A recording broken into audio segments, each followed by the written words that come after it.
এই মানবতা, এই যে মুক্তি, সুন্দর দিশা, সুন্দর রাস্তা, পৃথিবীর কোন মানুষ কোনদিন পেত না। পৃথিবী অন্ধকারই থাকতো, আমার রসুল আসার কারণে দুনিয়া এত সুন্দর হয়েছে। বন্ধু, খুব মনোযোগ দিয়ে কথাগুলি শুনবেন। খলিফা হারুনুর রশিদের কথা বলছিলাম। সেই দিন বিচারক বলল, ধনী ধনী ব্যক্তি যারা আছে তাদেরকেও, বাকি 20টা বেতের বাড়ি তাদেরকেও মেরে দেয়া হোক। খলিফা ওই বিচারক বলতেছিলেন, শোনো, এই মহিলা বৃদ্ধা নারী তিনি চুরি করেছেন, আমি তার জন্য 100টা বেত্রাঘাত নির্ধারিত করলাম। আল্লাহর আইন অনুযায়ী চোরের শাস্তি ছিল হাত কেটে দেওয়া। যেহেতু লোকটা বৃদ্ধা, অতএব আমি বিচারক হিসাবে হাত কাটাটা মওকুফ করে দিলাম।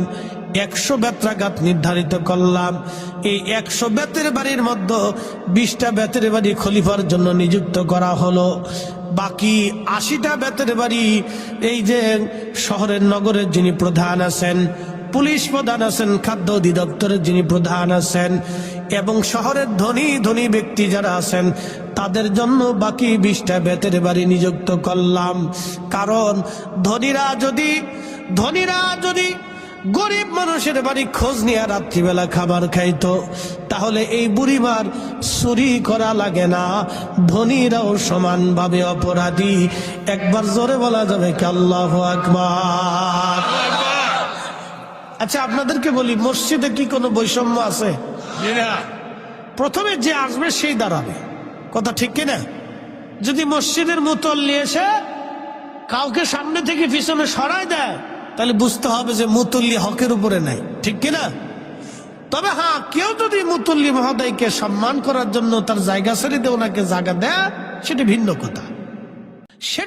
কথা। মসজিদে যে আগে যাবে তার জায়গা বরাদ্দ হলো, সে চুপচাপ বসে গেল। তো মনোযোগ দিবেন, চুপচাপ সে বসে গেল। এরপরে যে গেল চেয়ারম্যান সাহেব এখানে উপস্থিত, তিনি যদি পরে আসেন, তিনিও পিছনের কাতারে চুপচাপ বসে যাবেন, তারও সামনে যাওয়ার অধিকার নাই। তবে কেউ যদি সামনে থেকে সরে এসে ওনাকে জায়গা করে দেয়, সেটা ভিন্ন কথা। কিন্তু উনি ইচ্ছা করে জোর করে সামনে যাইয়া একজনকে সরাই দেওয়া, ওইখানে দাঁড়াইতে পারবেন না। এটার নাম আল্লাহর ঘর, এখানে আল্লাহর আইন চলে, দুনিয়ার কারো আইন চলে না।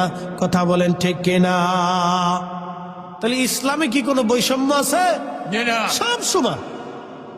সব কি যারা বলে সব কি, এই জন্য আমাদের ওখানেও যা দেখবেন সব মাটির বাসন, সব মাটির বিছানা। আমরা জানা আমাদেরও মাটির বাসন। আপনারা যা খান আমরা একই খাবারই খাই।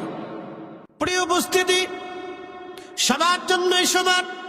খুব মনোযোগ দিবেন, কথাগুলি শুনবেন বাবা আমার। খলিফা বিচারক বিচারের রায় দিয়ে দিলেন। সবার হাতের মধ্যেই কষে কষে বেতের বাড়ি মারা হলো। এরপরে বিচারক বললেন, আমি এই মহিলার জন্য আমি 300 দিনার বা দেরহাম আমি জরিমানা ধার্য করলাম। 100 দেরহাম সরকারি রাষ্ট্র কোষাগারে জমা করা হবে। বাকি 20 দেরহাম ওই রুটির দোকানদারকে দেওয়া হবে। আর বাকি 180 দেরহাম এই মহিলার হাতে দিয়ে দেওয়া হবে। আর এই অর্থগুলি কারা দিবে? যেহেতু এই অর্থ দিবে খলিফার পক্ষ থেকে আমি প্রতিনিধি, অতএব আমি বিচারকের পক্ষ থেকে 50 দেরহাম জমা করলাম। বাকিরাও যেন 50 দেরহাম করে দিয়ে দেয়।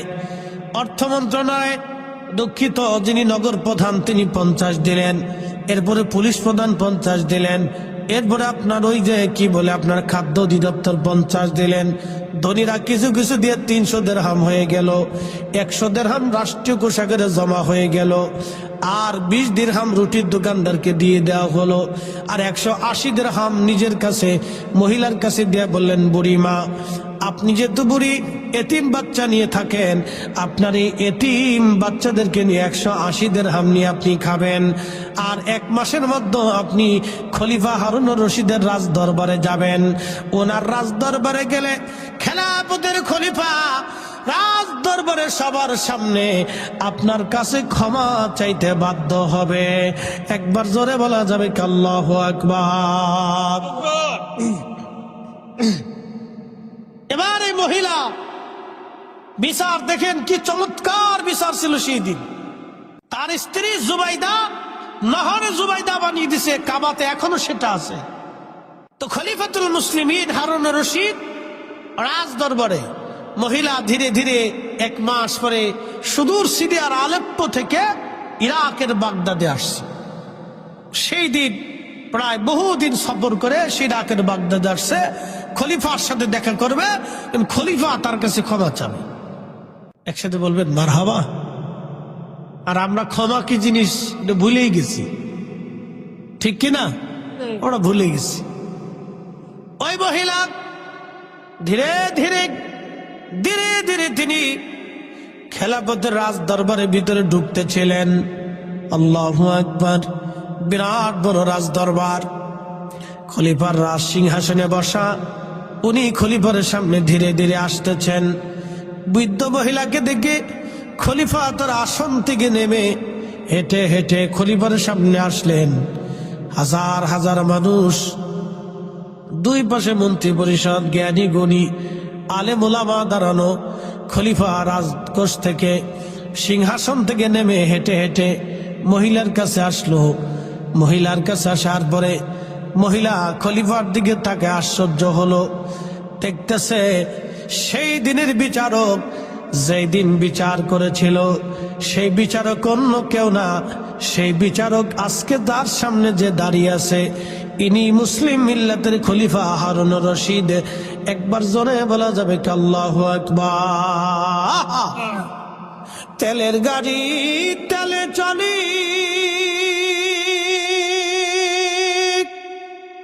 হাওয়ার গাড়ি হাওয়ায় উড়ে, বিনা তেলে চালায় গাড়ি নবী সুলাইমান। আমরা সেই মুসলমান। মহিলা আশ্চর্য হয়ে গেল। খলিফা সেই দিনের বিচারক আপনি? আজকের খলিফা বলে হ্যাঁ বুড়িমা, আমি সেই দিনের বিচারক, আমি খলিফাতুল মুসলিমিন হারুন রশিদ। মারে তুমি 7টা দিন নাতি নিয়ে ক্ষুধার্ত ছিলে রে মা। আমি সেই দিন বিচার ফয়সালা করেছিলাম, আমি খলিফাতুল মুসলিমিন হিসেবে বিচার করেছিলাম। কিন্তু আজ তোমাকে এখানে কেন ডেকে আনলাম? রাজ দরবারে প্রকাশ্য মানুষের সামনে আমি তোমার কাছে ক্ষমা চাবো এই জন্য।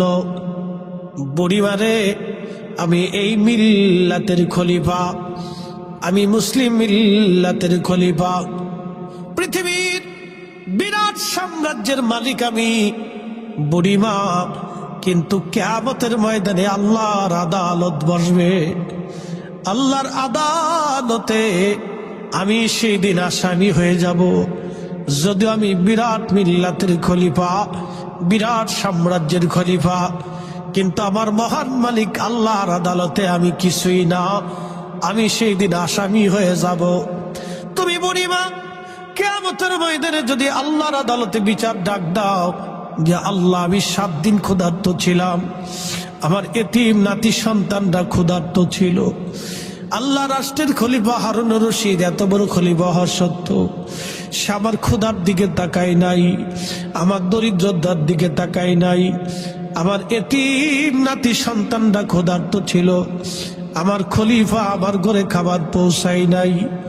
আল্লাহ আজকে হাসরের ময়দানে খলিফার বিরুদ্ধে তো দুনিয়াতে কোনো আদালতে বিচার দিতে পারি নাই, আমি গরিব ছিলাম। আল্লাহ আজকে তোমার আদালত আমি বিচার চাইলাম। বুড়িমারে, হাসরের ময়দানে তুমি যদি একবার বিচার আশা করো, বিচার দাবি করো রে বুড়িমা, আল্লাহর আদালতে আমি আসামি হয়ে যাব। বুড়িমারে, আমি হারুন রশিদের জিন্দেগি ধ্বংস হয়ে যাবে সেই দিন। ও বুড়িমা, আমি তোমার রাজ দরবারে ডাকছি, সবার সামনে ক্ষমা চাইতেছি বুড়িমা। কিয়ামতের ময়দানে আল্লাহর আদালতে তুমি আমার নামে বিচার কর চাইবা না, বলো সবার সামনে তুমি আমারে মাফ করছনি, আমারে ক্ষমা করছনি রে বুড়িমা। আর বলে দাও সবার সামনে কিয়ামতের ময়দানে তুমি আমার বিরুদ্ধে মামলা করবা না, আল্লাহর আদালতে মামলা করবা। এই মুসলিম কোথায় পাবেন আপনি? কোথায় পাবেন এই মুসলিম শাসক আপনি? তেলের গাড়ি তেলে চলে, হাওয়ার গাড়ি হাওয়ায় উড়ে, বিনা তেলে চালায় গাড়ি নবী সুলাইমান। আমরা সেই মুসলমান। আল্লাহ নবী বললেন, সুলতানু জিল্লুল্লাহি ফিল আরদ, খলিফা যারা, সুলতান যারা, রাজা যারা, বাদশা যারা হবে, তারা জমিনে আল্লাহর ছায়া, আল্লাহর ছায়া, আল্লাহর ছায়া। আল্লাহ যেমন জমিনে ছায়া দিয়ে রাখেন, হিন্দুকেও আল্লাহ খাবার দেন, ধনীকেও আল্লাহ খাবার দেন, গরিবকেও আল্লাহ খাবার দেন। কথা বলেন ঠিক কিনা?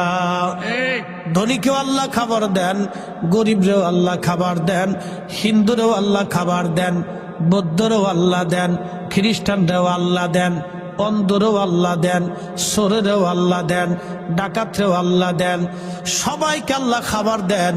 আল্লাহ জমিনের সবাইকে যেমন ছায়া দিয়ে রাখেন, আবার সবার বিচার ফয়সালাও আল্লাহ করেন। অপরাধ করলে শাস্তি দিবেন, এবং যারা ভালো কাজ করবে তাদের উত্তম প্রতিদান আল্লাহ নিজেই দিবেন। জমিনে শাসকরা হচ্ছে আল্লাহর ছায়া, শাসক গোষ্ঠীরা ওই রকম জমিনে সবাইকে সমান চোখে দেখবে। সমস্ত প্রজারা তার সমান হবে। সন্তানকে যেমন চোখে দেখে, শাসক গোষ্ঠীরা প্রজাদেরকে অমন ভাবেই দেখতে হবে। যারা নেতৃস্থানীয় থাকবে, তার অধীনস্থ যারা থাকবে, সবাইকে সমান চোখে দেখবে। নিজের সন্তানকে যেমন দেখে, অধীনস্থদেরকে অমন ভাবেই দেখবে।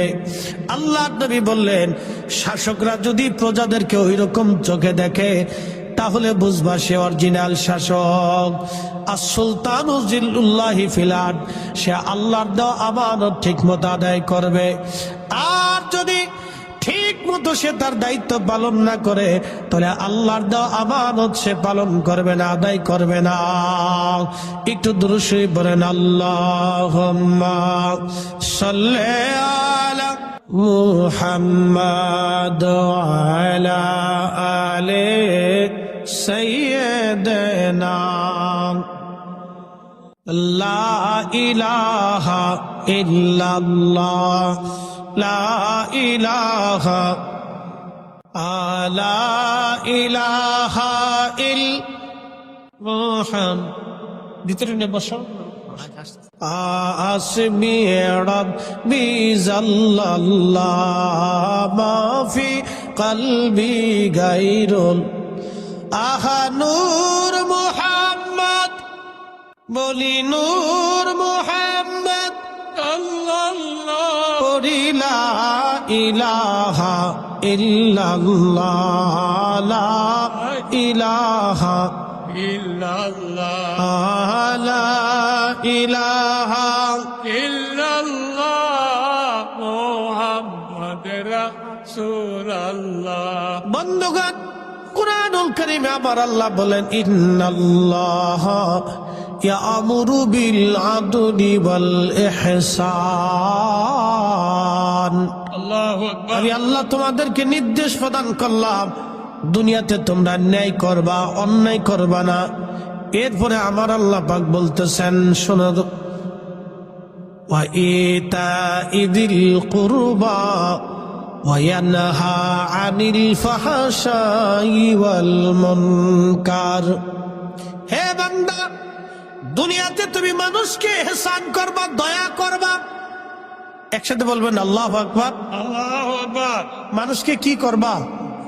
জোরে বলেন, জোরে জোরে জোরে। দয়া, দয়া। আল্লাহ রাসূল বলেছেন, ও উম্মত, তুমি জাহান্নাম থেকে বাঁচো, একটা খেজুর খাওয়াইয়া হলেও জাহান্নাম থেকে বাঁচার চেষ্টা করো। তুমি তোমার ভাইকে একটা খেজুরের দানা খাওয়াইয়া হলেও জাহান্নাম থেকে বাঁচার চেষ্টা করো। একসাথে বলবেন না মারহাবা। আমার মিলাদের জিলাফি নিয়ে যারা নাক ছিটকেন, তারা ভালো করে বুঝে যান। মিলাদ শরীফের জিলাপি নিয়ে নাক ছিটকেন না। এদেশের বহু মা সন্তানদের 2-4-6 মাস জিলাপিও খাওয়াইতে পারে না। আল্লাহ রাসূল বলেন, উম্মত তোমরা জাহান্নাম থেকে বাঁচো, তোমার একটা ভাইকে একটা খেজুরের দানা হয়ে হলো খাওয়াইয়া হলো জাহান্নাম থেকে বাঁচাও। জাহান্নাম থেকে বাঁচো তোমরা। যদি তা খাওয়াইতে না পারো তাহলে অন্তত তোমার ভাইয়ের সাথে মুস্কি হাসি দিয়ে হলো জাহান্নাম থেকে বাঁচার চেষ্টা করো। একসাথে বলবেন না মারহাবা? এই জন্য আপনারা তাবারক খাওয়াবেন, মিলাদের পরে খাওয়ান, ফাতিহার পরে খাওয়ান, এরপরে মাহফিলের পরে খাওয়াবেন। এগুলো বরকতের কাজ। আর কেউ যদি মনে করে যে না এগুলি খাওয়ায় কি হবে, তাহলে এটা ভুল ধারণা। কি হবে এই কথা তো আপনার বলার অধিকার নেই। এখন আল্লাহ যদি জিজ্ঞেস করে, বান্দা তোরে খাওয়ায় আমার কি হবে, তোমার যদি রিজিক বন্ধ করে দেয় তখন তো তুমি কান্নাকাটি করবা। হ্যাঁ, খাওয়ায় কি হবে এই কথা বলা যাবে না। কোরআন শরীফ আল্লাহ বলছেন, ফামান ইয়ামাল মিসকাল যাররাতিন খায়রান ইয়ারা ওয়া মান ইয়ামাল মিসকাল যাররাতিন শাররান ইয়ারা। অনুপরিমাণ, আমার দিকে তাকান, এই মাসালাটা ভুলে যাবেন, আল্লাহর কোরআনের ফয়সালা। অনুপরিমাণ নেক কাজ যদি তুমি করো তারও ফয়সালা, তারও প্রতিদান আমার আল্লাহ তোমাকে দিয়ে দিবে। একবার জোরে বলা যাবে কি মারহাবা? অনুপরিমাণ নেক কাজ যদি তুমি করো তারও প্রতিদান আল্লাহ তোমাকে দিয়ে দিবে। অনুপরিমাণ নেক কাজ যদি করো তারও প্রতিদান আল্লাহ তোমাকে দেবেন। বলো।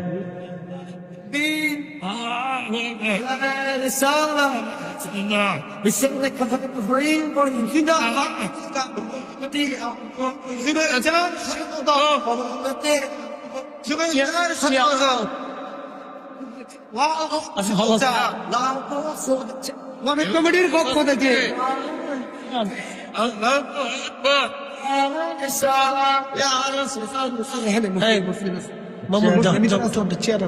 চেয়ার আনেন, প্রধান অতিথি দাঁড়ায় থাকবো। আচ্ছা, আমরা দুরূদ শরীফ পড়ি। আল্লাহুম্মা সাল্লি আলা। এই কয়েকটা চেয়ার, ভাই কয়েকটা চেয়ার আনে রাখেন, মেহমান যারা আছে তাদেরকে দেন। ওয়া আলা আলি সাইয়্যিদিনা। আমরা সকলে বলি আলহামদুলিল্লাহ। আমাদের মাননীয় প্রধান অতিথি জনাব ইকবাল হোসেন ভূঁইয়া সাহেব, রুকসানা এন্টারপ্রাইজ এর প্রোপাইটার, বিশিষ্ট ব্যবসায়িক, তিনি আমাদের মাঝে আসছে। আমরা সকলে বলি আলহামদুলিল্লাহ। যেহেতু আমাদের এই একটা প্রতিষ্ঠানকে মহব্বত করে চেয়ারম্যান সাহেব আসছেন, আমাদের সম্মানিত প্রধান অতিথি সাহেব জনাব ইকবাল হোসেন ভূঁইয়া সাহেব তিনিও আসছেন। আমরা আমাদের সকলের পক্ষ থেকে তাদেরকে অভিনন্দন জানাই, ঠিক কিনা? আল্লাহ তাদের হায়াতে এবং জীবনে, আল্লাহ রুটিতে রুজিতে, সন্তানে, আল্লাহ সংসারের জন্য বরকতে কামেলা আজেলে দেয়, বলেন আমিন। কারণ এই সমস্ত ধর্মীয় প্রতিষ্ঠানে, এই সমস্ত স্থাপনাগুলিতে আমার ভাইরা এসে আমাদেরকে সহযোগিতা করছেন, সমর্থন দিয়ে তিনারা একটা সহযোগিতা করছে। শোনেন, আপনারা যা আসছেন এটাও একটা সহযোগিতা। এই যে মাদ্রাসায় কোরআন তেলাওয়াত হবে, নেকি কি আপনারা পাবেন না? আসতে হলো কেন? পাবেন না? দান যে করে, শোনেন একটা মাসলা মনে রাখবেন, যে দান করে সে নেকি পায়, যে দান করার জন্য উৎসাহিত করে সেও নেকি পায়, যে দান করার কাজে সাহায্য করে সেও নেকি পায়। অর্থাৎ আপনি 100 টাকা দান করছেন, এই 100 টাকা দান করলে যে সওয়াব হবে, আপনি একজনকে উৎসাহিত করছেন, সেই জন্য ওই 100 টাকারই সওয়াব হবে। এবং আপনি ওই 100 টাকা নিজ হাত দিয়ে ধরে বা ওই বাড়ি পর্যন্ত পৌঁছায় দিয়েছেন, এটার জন্য আপনি নেকি পেয়ে যাবেন। একসাথে বলবেন না মারহাবা? এই জন্য এগুলি আপনাদেরকে বুঝতে হবে যে আমাদের সম্মানিত অতিথিরা আসছেন, তিনারা আমাদেরকে এসে আমাদের এই কাজে সহযোগিতা করছেন, তেনারা সমর্থন দিয়ে এই প্রতিষ্ঠানকে তেনারা মহাব্বত দেখিয়েছেন। এই জন্য আমরা তাদের কাছে কৃতজ্ঞ এবং আমরা তাদেরকে মোবারকবাদ জানাই। আল্লাহ তাদের দুনিয়া আখিরাতে তারাক্কি নসিব করুন, বলেন আমিন। আমিন। আমার আলোচনা দীর্ঘায়িত আমি করব না, একবারে বেশি লম্বা করব না, খুব মূল ডিপি আলোচনা, আমি মূল আলোচনা করে ফেলছি। এখন শুধু আপনাদেরকে নিয়ে দুটি কথা। তাহলে বলেন যে আল্লাহর নবী বললেন একটা খেজুর দানা দিয়ে হলেও তুমি তোমার ভাইকে মেহমানদারি করাও।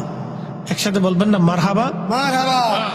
আচ্ছা, আপনারা রোজা রাখেননি? রোজা, আচ্ছা আলহামদুলিল্লাহ। যারা রোজা রাখেন ইফতার করান না? করান। দেখেন রোজা রাখনেওয়ালা আর ইফতার করনেওয়ালার সব কেমন, ভালো করে দেখেন। এখান থেকে অনেক কিছু বুঝে যাবেন, আমি শিখাই দিচ্ছি।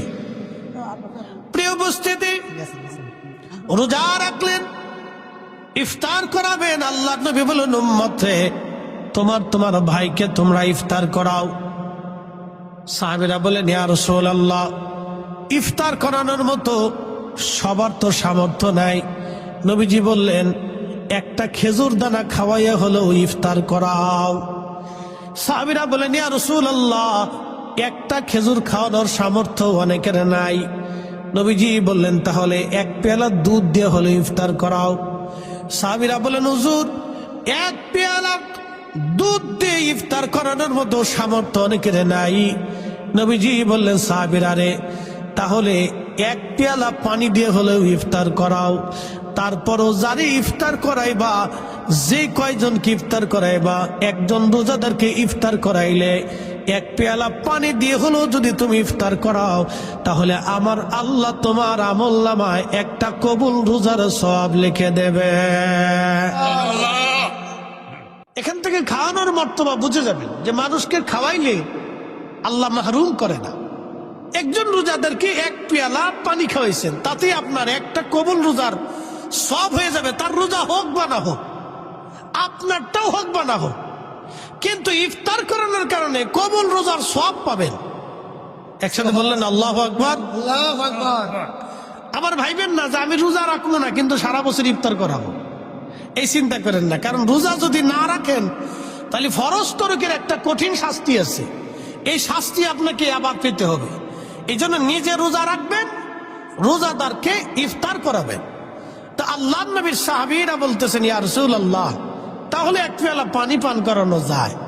নবী বললেন সাহাবীরা, যদি তোমাদের সামর্থ্য থাকে তাহলে পেট পুড়াইয়া রোজাদারকে যদি তোমরা খাওয়াইতে পারো তৃপ্তির সাথে, তাহলে কিয়ামতের ময়দানে আমি নবী তোমাদেরকে হাউজে কাউসারের পানি পান করাইয়া তোমাদের আত্মতৃপ্তি করাই দিব। একসাথে বলেন আল্লাহু আকবার। তাহলে রোজাদারকে যদি কেউ তৃপ্তি সহকারে খাওয়া, কিয়ামতের ময়দানে আল্লাহ রাসূল বলতেছেন আমি গ্যারান্টি দিলাম তোমাকে আমি হাউজে কাউসারের পানি পান করাই দেব। তাহলে আপনি এখানে দেখেন এগুলি, এই জন্য কি কোন নেক কাজকে ছোট করে দেখবেন না। অনেক সময় বলে মিলাদ, হ্যাঁ বেদাত, এ কেন করতে যাব? আমি আমার ওই ভাইকে বলবো, ভাই মিলাদে কি হয়? প্রথমত কোরআন শরীফ তেলাওয়াত হয়, প্রত্যেক হরফে কয় নাকি? কথা কর না কেন? 10 নাকি। তাহলে মিলাদ যদি কেউ না পড়ায় তাহলে পরে 10 নেকি থেকে মাহরুম হলো। আর মুসলমানের ঘরে কোরআন তেলাওয়াত হবে না তো হবে কার ঘরে? প্রত্যেক মুসলমানের ঘরে ঘরে আল্লাহর কোরআন রসুলের দুরূদ চালু হওয়া উচিত। কথা কোন ঠিক কিনা? তো মিলাদ শরীফের মাধ্যমে কোরআন তেলাওয়াত হলো, এরপরে দুরূদ শরীফ শুরু হলো। তাহলে প্রত্যেক দুরুদে কয় নাকি? 10 নাকি। কয়টা গুনাহ মাফ? 10টা গুনাহ মাফ। কয়টা রহমত? 10টা রহমত। তাহলে এই যে দুরূদ শরীফ থেকে যদি বন্ধ করে দেন তাহলে এই মানুষগুলি বঞ্চিত হয়ে গেল। তাহলে এখন লাভ হইল কার আর লস হইল কার? লাভ হয়েছে শয়তানের, লস হয়েছে ইমানদারের। কথা কন না কে, ঠিক কিনা? তাহলে দুরুদ মিলাদ এগুলি ঘরের ভিতরে চলার দরকার আছে কিনা নাই? এই যে মাদ্রাসার তলবে এলেমকে নিয়ে আপনি কোরআন খতম দিলেন, কি খতম? কোরআন খতম দিলেন। কোরআন খতমে প্রত্যেক হরফে হরফে 10টা নেকি হবে। কয়টা নেকি হবে? আচ্ছা, মুসলমানের ঘরে যদি কোরআনের আওয়াজ না হয় তাহলে কার ঘরে কোরআনের আওয়াজ হবে বলেন তো? প্রত্যেক মুসলমানের ঘরে ঘরে কোরআনের আওয়াজ হওয়ার দরকার। কথা ঠিক কিনা? আমি আপনাকে আরো বুঝাইতেছি। খাদেমুর রাসূল হযরত আনাস, তিনি সারা রাত্র কোরআন খতম দিতেন। খতম শেষ হয়ে গেলে তিনি, ওনার 100-র উপরে সন্তান ছিল, এই সন্তানাদিদেরকে নিয়ে তিনি দোয়া করতেন দোয়া করতেন আর বলতেন, আমার সন্তানরা, আমি মাসুক নবীর কাছ থেকে শুনছি কোরআন খতমের পরে যে দোয়া হয় এই দোয়া আল্লাহর কাছে কবুল হয়ে যায়। তাহলে বলেন, তলবে ইলমদেরকে ডাইকে নিয়ে কোরআন খতম দিয়ে মিলাদ শরীফ পরে দোয়া করলে দোয়া কবুল হয় কিনা? তাহলে এই কোরআন খতমের দরকার আছে কিনা? নাই, আছে। সাহাবী রাসূল নিজে দিছেন, আর আপনি না মানলে তো আপনার জোর করে মানা যাবে না।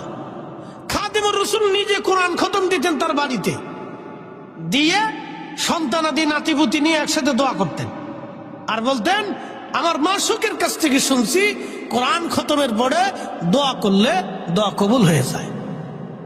এই জন্য কোন নেকের কাজকে ছোট করে দেখার সুযোগ নাই। কথা ঠিক কিনা? এই যে ওনারা আসছেন, এটা সহযোগিতা, এটা সহযোগিতা। তো ওনাদেরকে যারা উদ্বুদ্ধ করছেন, ওনারা টাকা দিয়ে যে সওয়াব পাবেন, ওনাদেরকে যারা উদ্বুদ্ধ করছেন তারা একই সওয়াব পাবে। এবং আপনারা যারা আসছেন ওনাদেরকে উদ্বুদ্ধ করতেছেন, তাহলে আপনারাও নাকি পেয়ে যাবেন। একসাথে বলা যাবে না সুবহানাল্লাহ? এই যে নেকের, আল্লাহ কোন বান্দাকে মাহরুম করে না। আমার কথায় যদি একটা লোক দান করে, তাহলে আপনি 100 টাকা দান করলে যে সওয়াব হবে, আমিও 100 টাকার সওয়াব পাবো। শুধু আমি পাবো না, এই কমিটির সবাই পাবে। শুধু কমিটি পাবে না, আপনারা যে মারহাবা বলছেন, এই মারহাবাতে আপনারও 100 টাকার সওয়াব হবে। সুবহানাল্লাহ। কে আসতে হয়ে গেল না সুবহানাল্লাহ? আল্লাহর কাছে কি অভাব পড়ছে মনে হয় না? যে আল্লাহ কিপটিমি করে দিবে দিবে দিবে না, দিবে দিবে দিবে না, দিবে দিবে দিবে না। না, আল্লাহ দিতে চায়, বান্দা নিতে চায় না।